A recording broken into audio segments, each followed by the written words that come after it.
नेपाली कलेजेसहरुमा पढेर त्यस्तो खासै केही हुने रहन्छ भनेर फरेन एफ्लिक्टेड कलेजहरु जसमा चाहिँ कम्पेरिटिभली नेपाली कलेजको भन्दा एकदम हाई फी हुन्छ हैन सायद फरेन एफ्लिक्टेड कलेज पढेको भए राम्रो हुन्थ्यो क्यान यु इमेजिन यति लाखौंमा खर्च गरेर 20000 पाउनु late me also tell you about the Nepali company यहाँको कम्पनीहरुमा काम गर्नु इज रियली मिजरेबल है तपाईले साइन गर्न लाउँछ कि तपाईले 1 इयर जति यही काम गर्नुपर्छ एग्रीमेन्ट हैन इफ तपाईको प्लान पछि गएर बाहिर जाने फरेन कन्ट्री जाने त्यहाँ बस्ने यस्तो छैन भने this is one of the best thing you can do being in Nepal I think hello everybody, welcome to the new video. I am Swaka. Currently I am working as an application developer.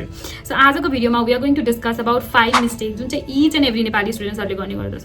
So हामी 10 or 12 class सिध्याएपछि जति पनि स्टेप्सहरु लिन्छौं आफ्नो करियरको लागि आफ्नो स्टडीको लागि तिनीहरुमा जे मिस्टेक्सहरु हामीले गर्छौं लाइक इट्स अ मिस्टेक जसले चाहिँ ह्युज इम्प्याक्ट पार्छ हाम्रो लाइफमा त्यसको बारेमा we will discuss in this video. So obviously this video is going to be very informative and also I want to tell you कि त्यहाँमध्ये कुनै मिस्टेक्सहरु यस्तो छन् जुन चाहिँ I bet you even if you know about that you will not be able to avoid it. It sounds interesting, right?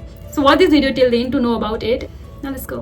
Before starting, I would like to tell you my motive of making this video is to make you guys aware, to show you guys the reality what's going on in our environment. So the first mistake is studying in Nepal. So how is this even a mistake? I got a lot of questions from many students asking what are the best colleges in Nepal, what are the best colleges for BIT, what are the best colleges for BIM, what are the best course I can choose. And always what I reply is कि choose the college जसले चाहिँ तपाईलाई minimum fee charge गर्छ. Because at the end जुनसुकै college जानु छैन तपाईले त्यो कलेजलाई सकिँदै गाली नै दिनुहुन्छ. राम्रो कलेज भन्ने केही कुरा छैन यहाँ नेपालमा. होला कुनै कलेजमा फ्यासिलिटी राम्रो हुन सक्छ, कुनै कलेजमा केही एक्स्ट्रा करिकुलमहरु अलिकति बेसी हुन सक्छ.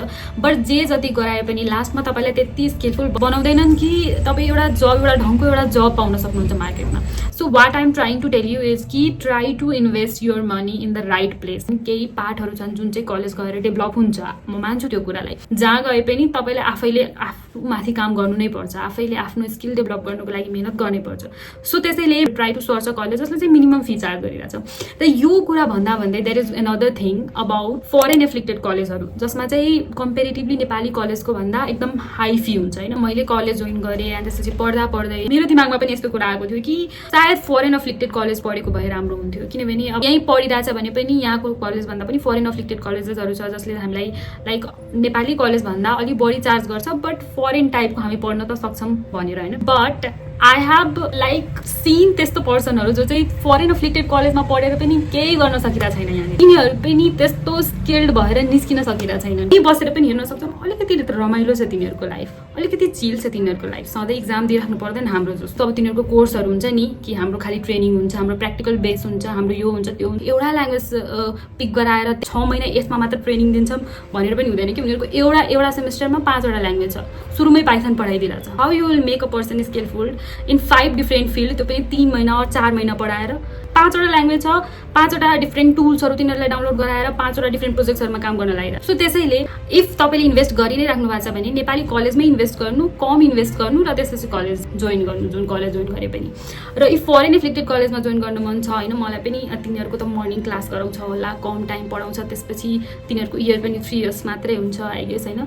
सो त्यति गरेर म पार्ट टाइम काम पनि गर्न सक्छु होला. सो यस्तो कुराहरु सोचिराख्नु भएको छ भने better you should go abroad, better to invest more. त्यो भन्दा पनि बेसी अलिकति थपेर बरु इन्भेस्ट गर्नु र बाहिर जानु. At least you will explore new things there. This is my opinion, my suggestion. र मैले जे रियलाइज गरेको छु, मैले आफ्नो साथीहरु यहीँको कलेजमा पढेको पनि देखेको छु. म आफै पनि यहीँको कलेजमा पढिरहेको छु. एन्ड बाहिर अफ्लिक्टेड युनिभर्सिटिजहरुमा पढिरहेको स्टुडेन्ट्सहरुसँग पनि I have interacted with them. So my suggestion is go for the college जसले चाहिँ मिनिमम फी चार्ज गरिरहेछ.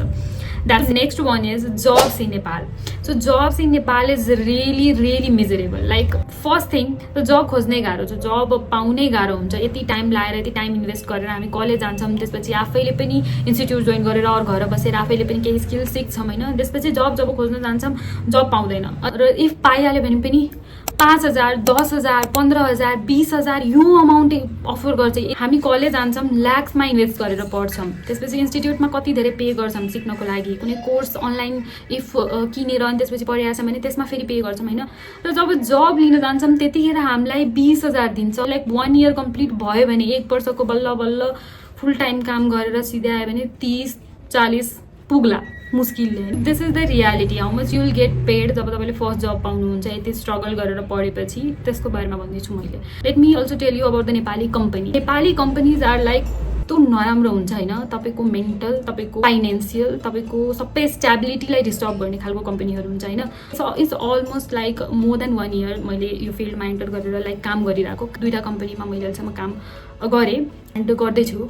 And my experience is not good till now होइन। कुनै कम्पनीमा स्यालेरी टाइममा दिँदैन, कुनै कम्पनीमा तपाईँलाई के दिँदैन, कुनै कम्पनीमा तपाईँलाई के को प्रेसर हुन्छ, कुनै कम्पनीमा के हुन्छ लाइक पिसफुली काम गर्ने इन्भाइरोमेन्ट त्यो छैन होइन। र मेरो साथीहरू जसले अलिअलि काम गरिरहेछन् अरू कम्पनीहरूमा तिनीहरूको पनि त्यस्तै नै हालत छ। सो यहाँको कम्पनीहरूमा काम गर्नु इज रियली मिजरेबल होइन। त्यसपछि पनि जब तपाईँले कुनै कम्पनीमा काम गर्नुहुन्छ तपाईँलाई साइन गर्न लाउँछ कि तपाईँले 1 इयर जति यहीँ काम गर्नुपर्छ एग्रिमेन्ट होइन। कुनैमा त्यो भएन भने तपाईँले साइन गर्न लाउँछ कि तपाईँ छोड्नुहुन्छ भने जतिखेर कम्पनी तपाईँलाई 1 मन्थ अगाडि इन्फर्म गर्नुपर्छ, 15 डेज अगाडि इन्फर्म गर्नुपर्छ यो कुराहरू। If failure in informing us in time then failure result in this यस्तो कुराहरू हुनसक्छ। तर त्यसमा यस्तो किन लेखेर साइन गर्न लाउँदैन कि हामीले पनि टाइममा स्यालेरी पे गर्छौँ और हामीले पनि तिमीलाई मेन्टल प्रेसर दिँदैनौँ और हामीले पनि वर्किङ आवर बाहेक तिमीलाई काम गर्न लाउँदैनौँ। सो त्यस्तो कुराहरू सबै ओभरअल कभर गरेर भनिरहेको छु मैले। सो यो कुराहरू भयो कम्पनीको बारेमा। So another point is not saving भन्नाले जब हामी स्टुडेन्ट हुन्छौँ और वर्किङ पर्सन हुन्छौँ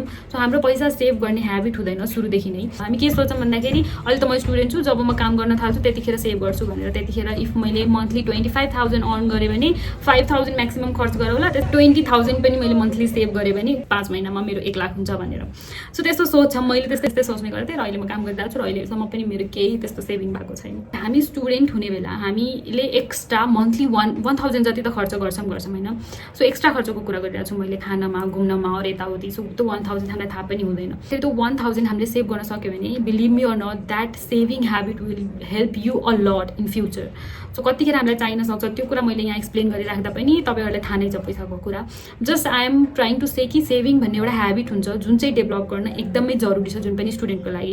एन्ड अनदर थिङ इज कि सेभ गर्ने मात्र होइन कि इन्भेस्ट गर्ने, जस्तो कि एसआइपी भन्ने कुरा हुन्छ जुनमा चाहिँ this is the one of the most important financial knowledge each and every student must have. So if थाहा छैन भने तपाईँलाई रिसर्च गर्नुहोस् र try to find out the things about this, यसको बेनिफिट्सहरू फाइन्ड आउट गरेर त्यसपछि try to invest at least 1 or 2,000 जति एसआइपीमा गएर तपाईँले एउटा बिजनेस गर्न सक्नुहुन्छ। त्यति पैसा तपाईँसँग जम्मा भइसकेको हुन्छ एसआइपी गर्नुभयो भने 1,000ले। और तपाईँको करियर कसरी बिताउनुहुन्छ, लाइफ कसरी बिताउनुहुन्छ I don't know, but at least you will die rich. Another one is hating सरकारी job. So many of us कस्तो सोच्छौँ भन्दाखेरि कि सरकारी जबले के हुन्छ, 20,000 30,000 कमाएर के हुन्छ, म एक फिल्डमा गइरहेको छु लाखौँ कमाउँछु सो अर्न त गर्छु होला अभियसली, त्यो त म अहिले पनि सोचिरहेको छु। बट अलिक एक्सपिरियन्स भएपछि 5-10 वर्ष पुगेस् त्यसको लागि। तपाईँ र म मध्ये धेरैजना स्टुडेन्टहरू यस्तो छौँ होला जसको पेरेन्ट्सले हामीलाई जहिले भन्छ होला कि तिमी त्यहाँ काठमाडौँमा छौ, सरकारी जबको फर्म भरिराख अनि इक्जाम दिइराख। बट द थिङ इज कि सरकारी जबलाई त्यति पनि अन्डरस्टिमेट नगरौँ।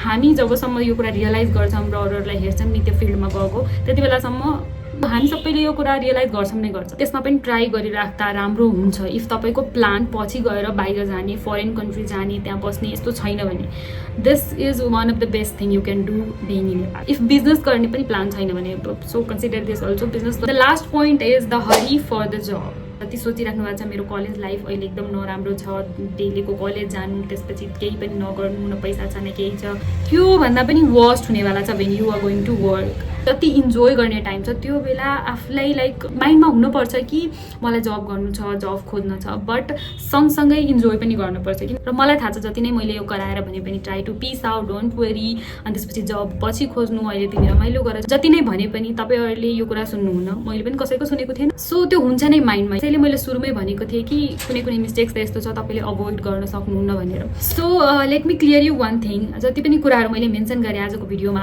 कलेजको कुरा, करियरको कुरा, अनि त्यसपछि कम्पनीहरूले कस्तो तपाईँलाई ट्रिट गर्नेवाला छ त्यो कुरा, तिनीहरू रियालिटी छ जुन चाहिँ हामीले फेस गर्नै पर्छ इफ हामी नेपालमा बसिरहेछौँ। सो त्यसको बारेमा जस्ट तपाईँलाई अलिकति आइडिया होस् भनेर सेयर गरेको, डिमोटिभेट गर्नको लागि होइन। इफ तपाईँले केही बेटर सोच्न सक्नुभयो भने यस्तो यस्तो हुनेवाला छ र मैले यस्तो गरेँ भने राम्रो वेमा आफ्नो लाइफ पर्स्यु गर्न सक्छु भनेर यस्तो केही गर्न सक्नुभयो भने तपाईँको लागि बेटर हुन्छ नि त। So त्यसको लागि I have shared this thing. I hope you will find this video informative and you like the video, and also do not forget to subscribe my channel, and I'll see you in another video. Till then, bye bye.